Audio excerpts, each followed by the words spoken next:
Hi, my name is Dr. John Douillard, and welcome to LifeSpa.com, where we prove the ancient medical wisdom of Ayurveda with modern science. And today, I want to talk about the lymphatic system and our new lymph quiz, where you can take a quiz, and it's in the article associated with this video, where you can take the quiz and find out exactly whether or not your lymphatic system is congested.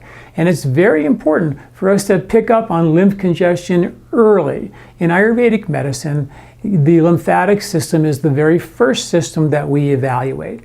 And it's the very first system that we treat in a preventative sense.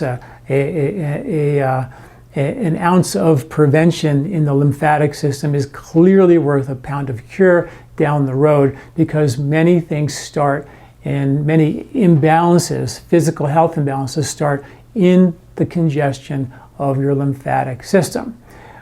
So let's talk about the lymph for a couple of minutes. The lymphatic system is the biggest circulatory system of your body. Ayurveda calls it rasa.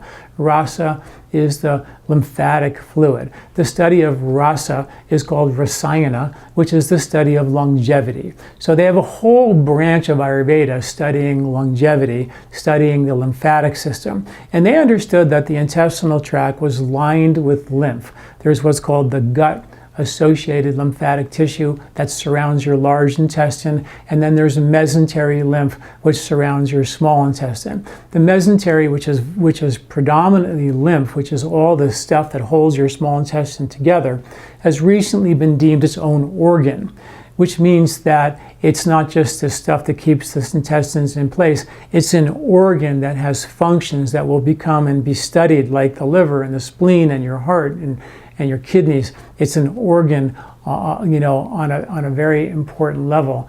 And now they're realizing how functional the tissue that outside of your intestinal tract is, and it's mostly lymphatic tissue that's there. Very, very important.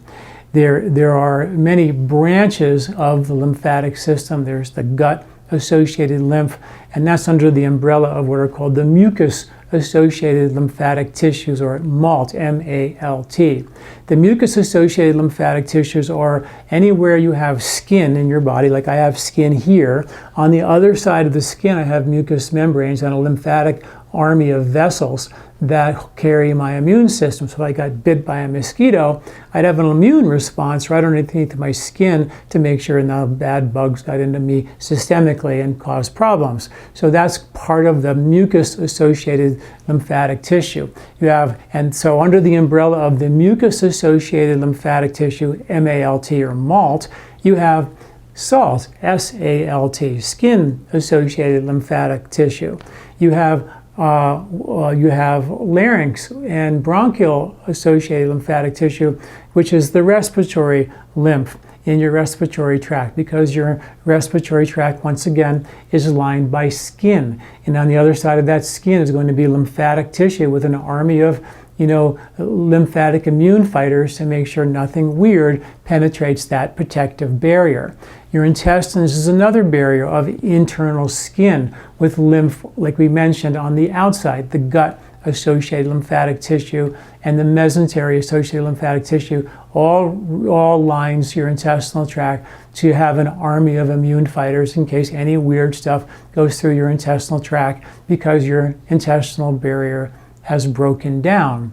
There's also newly discovered lymphs in your brain called lymphatics that drain 3 pounds of chemicals and plaque out of your brain every year as well. So in the lymph quiz that we have in the article associated with this video, there are all categories: the gut lymph questions, the MALT lymph questions, the skin associated lymph questions, your lymphatic, brain lymphatic questions, and then some general lymph questions as well. Now, it's also important to realize that what the lymph is really trying to do for us. And I like to boil it down to 3 basic things. It's doing a ton more than this, clearly, but 3 basic things that you can think of when you think of the lymphatic system. 1, it's trying to deliver broken down fats, digested fats, into your lymphatic system to deliver fats as energy to every cell of your body. baseline energy. So chronic fatigue and exhaustion and tiredness, not having that energy that you need, is often related to congestion of the lymphatic system, so those good fats can't get to where they need to go to give you that baseline energy support that you need. So that's something people don't think about. They don't think about the lymph system as a delivery system for energy, but it absolutely is, because that's how we deliver our fats, which is very, very important. If the lymphatic system is congested, all those fats that are trying to be delivered for energy gets stored in your fat around your belly or your hips, and that's hard science as well, and that's where this begins to go. I have written a free ebook on the lymphatic system that you can download for free. It's got over 100 scientific references to really get a comprehensive look at the lymphatic system. But that's one thing the lymph is trying to do, is give energy. Number two, like I mentioned a minute ago, it's carrying your immune system. It's the carrier of your immune system. If that immune system is, or that lymph system is stuck in traffic, and your immune system is stuck in traffic, well, then the body's really not going to get that immune feedback of how many fire trucks to send to the fire on Broadway, how many immune responders need to be there to give the body the protective support it needs. Sometimes it'll undershoot, sometimes it'll overshoot the runway, and the immune system starts to become a bit erratic. So that's why healthy lymphatic flow, which starts upstream in healthy digestion, healthy intestinal skin barrier, and then healthy upper digestion, because if you don't break the foods down in your upper digestion the way you should, let's say you ate wheat and you felt terrible and it gave you a big food belly and a coma and skin rashes. Well, what's happening there? You don't break down the protein in the wheat the way you should. Then the gluten molecule will go undigested into your small intestine. It'll be too big now because it wasn't broken down because of weak upper stomach fire. It'll be too big to get into your blood and feed you as a protein, so where does it go? It gets uptaken into the collecting ducts of your lymphatic system, which is the third thing your lymphatic system is doing. It's the garbage can. It has big collecting ducts or lacteals in your intestinal tract that suck up anything that wasn't digested. Toxins, environmental pollutants, pesticides, preservatives, weird bacteria get sucked up into the lymph, where they get scrubbed by white blood cells in the lymph nodes and purified before it all goes back to your liver to be properly detoxified. But the lymph system is the garbage can. And if it gets overwhelmed with a bunch of undigested food, all those undigested proteins and all that undigested fat, environmental pollutants, mercury from the coal mine plumes, it all gets stuffed into the lymph around your belly and can create bloating and gas and distension and extra weight around your belly. It can push out through the skin and associated lymph and give you skin rashes.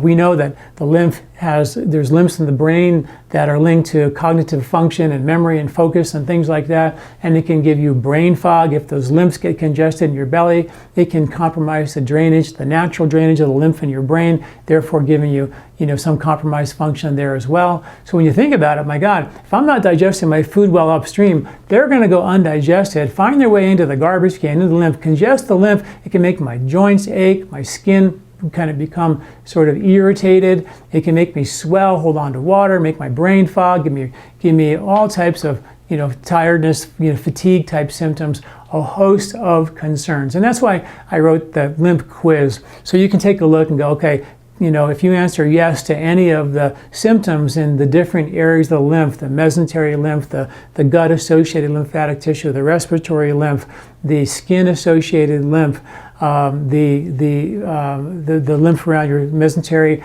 and the general lymph questions I have there, gives you a comprehensive look at what may be the underlying preliminary cause of some of your health concerns, either that you're experiencing now or even down the road. So and then if you do have some answer yes to some of these questions, then you just go, and there's a link on the website to all of my lymphatic articles, and I've written, probably 50 or 60 at least lymphatic articles and the lymph ebook. And you can scroll through the lymph articles until you see articles related to this particular aspect of your lymphatic system, because there's many articles there to give you more details and drill into what that underlying lymph nodes might look like and how to address it with herbs and natural foods and lifestyle and things like that.